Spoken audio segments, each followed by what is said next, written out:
Everyone, hope so आप लोगों की पढ़ाई अच्छी चल रही होगी। हमने लास्ट लेक्चर में अपने केमिकल काइनेटिक्स का एक बहुत इंपॉर्टेंट टॉपिक शुरू किया था, that is the factors affecting rate of reaction. तो हमने कौन कौन से उसमें से फैक्टर्स देखे थे?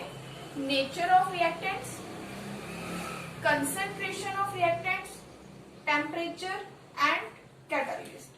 नेचर ऑफ रिएक्टेंट्स में हमने देखा था शुगर और उसकी सॉल्ट की एग्जांपल को लेके कि हमारे पास जो आयनिक रिएक्शंस होती हैं वो फास्ट होती हैं then as compare to covalent reactions, because covalent bonds को ब्रेक करने के लिए हमें ज्यादा एनर्जी देनी पड़ती है, तो दैट्स व्हाई वो रिएक्शन स्लो होती है। तो इसका मतलब हमारे पास जो रेट ऑफ रिएक्शन है वो रिएक्टेंट के नेचर के ऊपर डिपेंड कर रहा है। नेक्स्ट हमने करा था कंसंट्रेशन ऑफ रिएक्टेंट्स। तो उसमें हमने देखा था कि rate of reaction concentration of reactants के डायरेक्टली प्रोपोर्शनल होता है। जितनी ज्यादा कंसंट्रेशन होगी रिएक्टेंट की उतना ज्यादा रेट ऑफ रिएक्शन होगा। देन फिर हमने टेम्परेचर की बात की थी। टेम्परेचर में हमने देखा था कि हम जैसे जैसे टेम्परेचर को इंक्रीज करते हैं मॉलिक्यूल्स की एनर्जी इंक्रीज होती जाती है। तो जब मॉलिक्यूल्स की एनर्जी बढ़ जाती है तो वो ज्यादा जल्दी एक दूसरे के साथ कोलाइड करते हैं और हमें प्रोडक्ट बना के देते हैं। तो that means with the increase in temperature rate of reaction increases. And हमने एक भी करा था कि एक्सपेरिमेंटली ये प्रूवन है कि with the 10 degree rise in temperature rate of reaction double हो जाता है। उसके बाद हम कैटलिस्ट कर रहे थे। कैटलिस्ट मैंने आपको बताया था कि कैटलिस्ट वो सब्सटेंस होता है जो खुद तो अनचेंज रहता है, खुद रिएक्शन में पार्टिसिपेट नहीं करता है, ठीक है, पर वो रिएक्शन के इक्विलिब्रियम को जल्दी अटेन करने में हेल्पफुल होता है, ठीक है। तो इसमें हमने मैंने आपको एक एग्जांपल देके समझाया था कैटलिस्ट का। तो कैटलिस्ट क्या करता है? रेट को फास्ट करता है। इसका मेन एग्जैक्टली अगर हम केमिस्ट्री के वर्ड्स में देखें तो ये क्या करता है? एक्टिवेशन एनर्जी, मॉलिक्यूल्स की एक्टिवेशन एनर्जी को डिक्रीज कर देता है। एक्टिवेशन एनर्जी क्या थी? एक्टिवेशन एनर्जी क्या थी? The energy which is required to activate the reactant molecules to get converted into product. Activation energy वो एनर्जी होती है जो रिएक्टेंट्स मॉलिक्यूल्स को चाहिए होती है कि वो प्रोडक्ट में कन्वर्ट हो पाए। जब तक उतनी एनर्जी नहीं मिलेगी तब तक वो कन्वर्ट नहीं होंगे। सो दैट्स व्हाई कैटलिस्ट एक नया पाथ प्रोवाइड कर देता है, एक्टिवेशन एनर्जी इसकी लो कर देता है, तो कम एनर्जी देनी पड़ेगी, जल्दी प्रोडक्ट्स में कन्वर्ट होगा, ठीक है। हमने डिस्कस करा था वो था सरफेस एरिया ऑफ रिएक्टेंट्स और catalyst. Surface area of reactant और कैटलिस्ट। मैंने आपको सिर्फ लास्ट लेक्चर में इतना बताया था कि अगर हम सरफेस एरिया को इंक्रीज कर देते हैं, तो हमारे पास जो रेट ऑफ रिएक्शन है वो इंक्रीज हो जाता है, रेट ऑफ रिएक्शन इंक्रीज कर जाता है। और सरफेस एरिया को इंक्रीज करने का तरीका क्या बोला था मैंने? कि अगर हम उसको छोटे छोटे पीसेस में डिवाइड कर दे उस मॉलिक्यूल को तो उसका एरिया इंक्रीज हो जाएगा। बट यहाँ पे आपके माइंड में एक क्वेश्चन आया होगा कि ये कैसे हो गया? कैसे उसको अगर हम छोटे पीसेस में डिवाइड कर देंगे कि एरिया इंक्रीज हो जाएगा, या कैसे सरफेस एरिया के इंक्रीज होने से रेट ऑफ रिएक्शन इंक्रीज हो जाएगा, ठीक है। तो इसका आंसर ये है कि जब हमारे पास सरफेस एरिया इंक्रीज होता है, तो ज्यादा से ज्यादा रिएक्टेंट मॉलिक्यूल्स आके उसके ऊपर बैठते हैं। मान लो कि अगर ये कैटलिस्ट है तो कैटलिस्ट की सरफेस एरिया की बात कर लूं कि अगर कैटलिस्ट पहले इतनी जगह में है, बाद में वो इतनी जगह में हो गया, तो क्या होगा कि रिएक्टेंट के मॉलिक्यूल्स अब जो यहाँ पे आ रहे थे, मान लो यहाँ पे 10 मॉलिक्यूल्स आ रहे थे, ठीक है, अब यहाँ पे 20 मॉलिक्यूल्स आ सकते हैं, यहाँ पे 20 मॉलिक्यूल्स आ सकते हैं, तो ज्यादा कोलिजन्स होगी। जितने ज्यादा रिएक्टेंट मॉलिक्यूल्स आएंगे उतनी ज्यादा कोलिजन होगी और उतना ज्यादा हमारे पास प्रोडक्ट की फॉर्मेशन होगी। दैट मीन्स उतना जल्दी हमारे पास रेट ऑफ रिएक्शन होगा, मतलब रिएक्शन फास्ट होगा। तो that means with the increase in surface area rate of reaction increases. अब एग्जांपल लेते हैं हम, जैसे क्यूब, एक क्यूबॉइड ही लेते, मतलब एक आप बॉक्स लो, सपोज करो उसकी डायमेंशन क्या है, उसके डायमेंशन सपोज कर लो कि ये 6 सेंटीमीटर है, ठीक है, यहाँ पे 2 सेंटीमीटर इसकी ब्रेड्थ है और इसकी हाइट भी मान लो ये 6 सेंटीमीटर है, ठीक है, जस्ट सपोज करो एक बॉक्स हमारे पास। तो इसका एरिया क्या होगा? एरिया हम कैसे निकालते हैं? 2 into length into breadth plus breadth into height plus height into length, ये होता है एरिया किसी भी क्यूबॉइड का या क्यूब का भी अगर हमने निकाला तो इस तरह से बनता है उसका फॉर्मूला। तो क्या होगा यहाँ पे 2 into 6 into 2 plus 2 into breadth थी 2, हाइट कितनी है 6 प्लस 6 इंटू 6, ये हो गया। तो इसको जब आप कैलकुलेट करोगे तो आंसर क्या आ जाएगा 120 सेंटीमीटर स्क्वायर। तो इसका आंसर आएगा 120 सेंटीमीटर स्क्वायर। अब अगर मान लो कि ये हमारा कोई कैटलिस्ट था, ठीक है, जिसका एरिया कितना था 120 सेंटीमीटर स्क्वायर।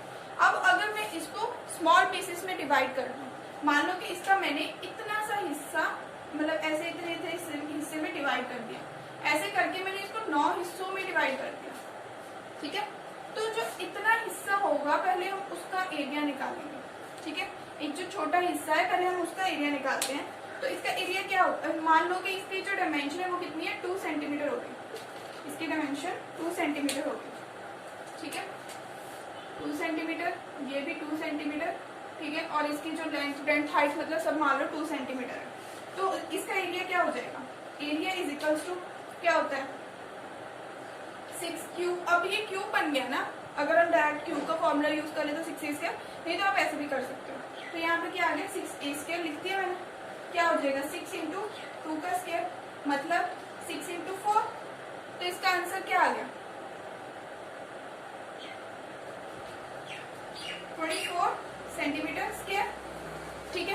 तो मतलब क्या है कि इस क्यूब का जो 1/9 पार्ट है इस क्यूब का, ठीक है, उसका एरिया कितना है 24 सेंटीमीटर स्क्वायर। तो अगर मैंने पूरे जो टोटल पीसेस है उनका एरिया फाइंड करना हो तो वो क्या होगा, टोटल एरिया जो होगा वो क्या होगा 9 इंटू जो एरिया हमने यहाँ से मिला है, ठीक है। तो कितना हो जाएगा 9.36 216 सेंटीमीटर स्क्वायर। अब ये देखो यहाँ पे डिफरेंस देखो, ये था एक बड़े मॉलिक्यूल का एरिया 120 सेंटीमीटर स्क्वायर। अब ये एरिया टोटल एरिया वो है जो हमने उस बड़े एरिया को छोटे बड़े कैटलिस्ट को बड़े मॉलिक्यूल को हमने छोटे एरियाज में डिवाइड करके जो एरिया निकाला है, छोटे मॉलिक्यूल्स में डिवाइड करके जो एरिया निकाला है वो है 216 सेंटीमीटर स्क्वायर। तो इससे हमें ये पता चला कि अगर हम किसी बड़ी सरफेस को छोटी सरफेस में डिवाइड कर देते हैं तो उसका ओवरऑल एरिया जो होता है वो इंक्रीज हो जाता है। अब जैसे एरिया इंक्रीज हो गया वही हो जाएगा, ज्यादा रिएक्टेंट के मॉलिक्यूल्स आएंगे तो ज्यादा कोलिजन के चांसेस होंगे, so that's why rate of reaction क्या हो जाएगा इंक्रीज हो जाएगा। यहाँ तक समझ आ गया होगा। अब नेक्स्ट जो इसके बाद हमारे पास फैक्टर आता है वो है प्रेशर।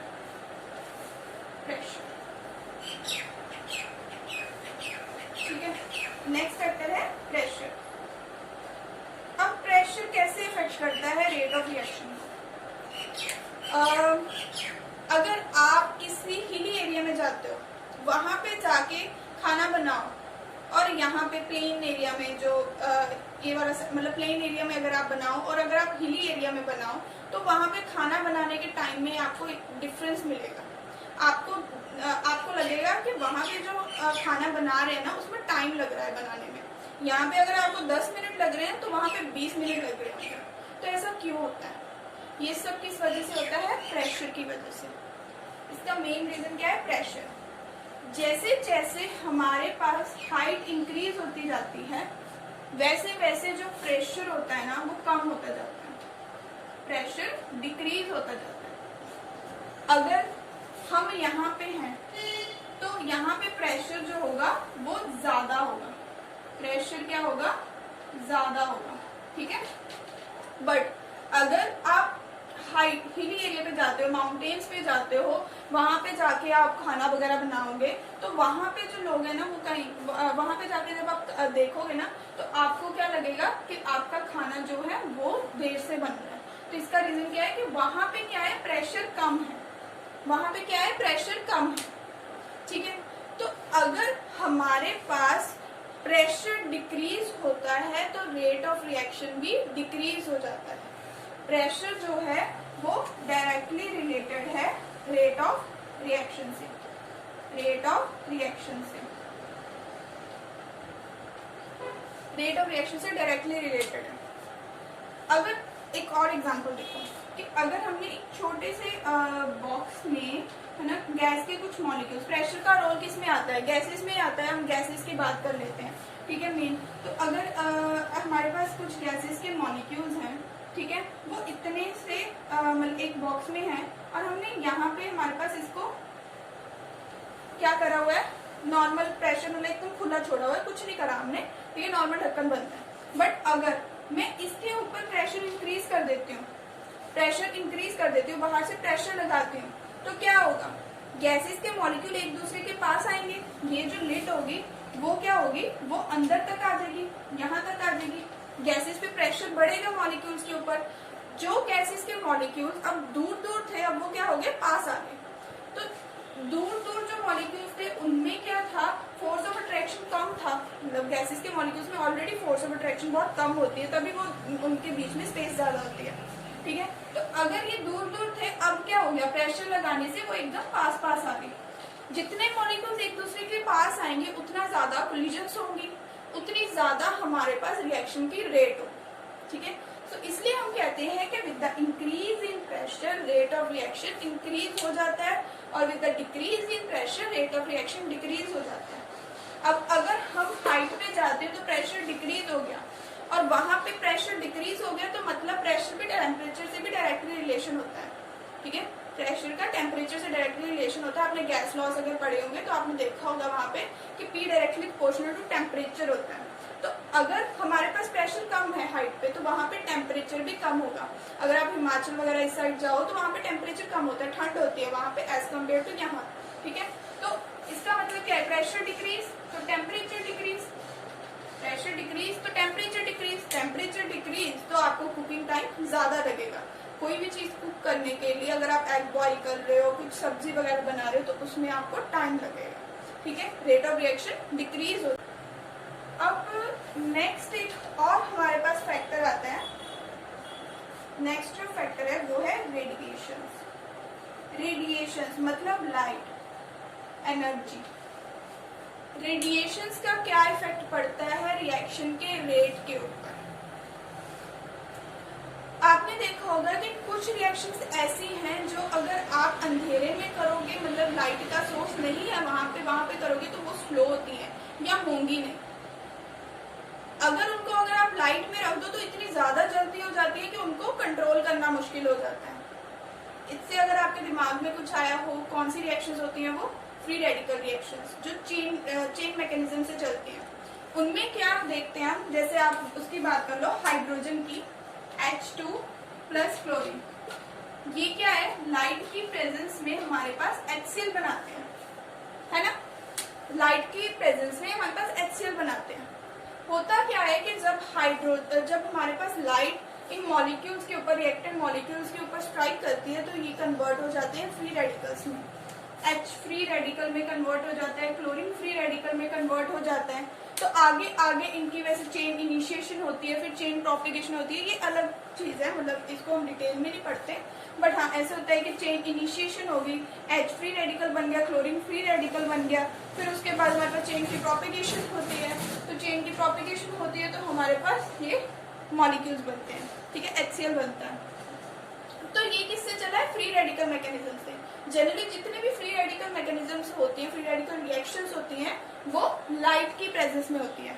अगर इसी रिएक्शन को आप डार्क में करना चाहोगे, ये रिएक्शन तो फास्ट होगी, बट अगर आप डार्क में करोगे तो वो रिएक्शन क्या होगी, स्लो हो जाएगी, ठीक है। ये होता इस वजह से है क्योंकि लाइट है, लाइट आपके पास क्या है, एक एनर्जी का सोर्स है, इलेक्ट्रोमैग्नेटिक रेडिएशन, ठीक है। Light is an electromagnetic radiation, उसमें एक एनर्जी है। तो अगर आप किसी इंटेंसिटी की, किसी एनर्जी की लाइट किसी मॉलिक्यूल के ऊपर स्ट्राइक करा रहे हो, तो वो क्या करेगी, अपनी एनर्जी उसको ट्रांसफर करेगी, उसकी फिर मॉलिक्यूल की एनर्जी इंक्रीज हो जाएगी। अगर मॉलिक्यूल की एनर्जी इंक्रीज होती है तो वो ज्यादा फास्ट मूव करेगा, ज्यादा फास्ट मूव करेगा तो कोलिजन्स होंगी, तो अगर कोलिजन्स होंगी तो रेट ऑफ रिएक्शन क्या होगा, हमारे पास इंक्रीज हो जाएगा। रेट ऑफ रिएक्शन क्या होगा, इंक्रीज हो जाएगा। अब हमने ये 7 फैक्टर्स डिस्कस कर लिए हैं जो हमारे रिएक्शन के रेट को इफेक्ट कर रहे हैं। ये सब फैक्टर्स इंपॉर्टेंट है आपके एग्जाम पॉइंट ऑफ व्यू से भी, कि आपकी कॉम्पिटिटिव एग्जाम्स हो या बोर्ड एग्जाम्स हो तो उनमें ये क्वेश्चंस पूछ लेते हैं, अक्सर एमसीक्यू टाइप में पूछ लेते हैं। लाइक ऐसा पूछ लेंगे कि with the increase in pressure, with the increase in pressure, with the increase in pressure तो ऐसे पूछ लेंगे कि ये रेट ऑफ रिएक्शन जो है वो इंक्रीज करता है, या दूसरे ऑप्शन में पूछ लेंगे डिक्रीज करता है। ऐसे 3-4 ऑप्शन बना के पूछ लेंगे और आपको जस्ट एक टिक लगानी होगी। बट अगर आपको ये फैक्टर्स का पता ही नहीं होगा कि कैसे रिएक्शन के रेट को इफेक्ट कर रहे हैं, तो आप ये क्वेश्चन भी बहुत ईजी क्वेश्चन है, स्टिल इसमें मिस्टेक करोगे। ठीक है, तो इनको एक बार अच्छे से रिवाइज करना। ठीक है, रिवाइज करना। ठीक है, सोचना थोड़ी इंटरेस्टिंग है ये, आप अपनी रियल लाइफ एग्जांपल्स लेके पढ़ना इनको, तो आपको अच्छे से सारे फैक्टर्स समझ आ जाएंगे। अब कैटलिस्ट जो है वो भी एक बहुत इम्पोर्टेंट जो है टॉपिक है, एग्जाम्स में अक्सर पूछते हैं। कैटलिस्ट के बारे में ये तो देख लिया था कि हमारे पास रिएक्शन के रेट को कैसे इफेक्ट करता है, बट इसके कुछ इंपॉर्टेंट कैरेक्टरिस्टिक्स है जो हम देख लेते हैं, अक्सर उनमें से क्वेश्चन आ जाते हैं। ठीक है, now our topic is characteristics of catalyst। Catalyst का सबसे इम्पोर्टेंट और अच्छा कैरेक्टरिस्टिक्स ये है कि ये हमारे पास रिएक्शन के रेट को कैसे इंक्रीज करता है, इक्विलिब्रियम को फास्ट करके। ये क्या करता है, helps to attain the equilibrium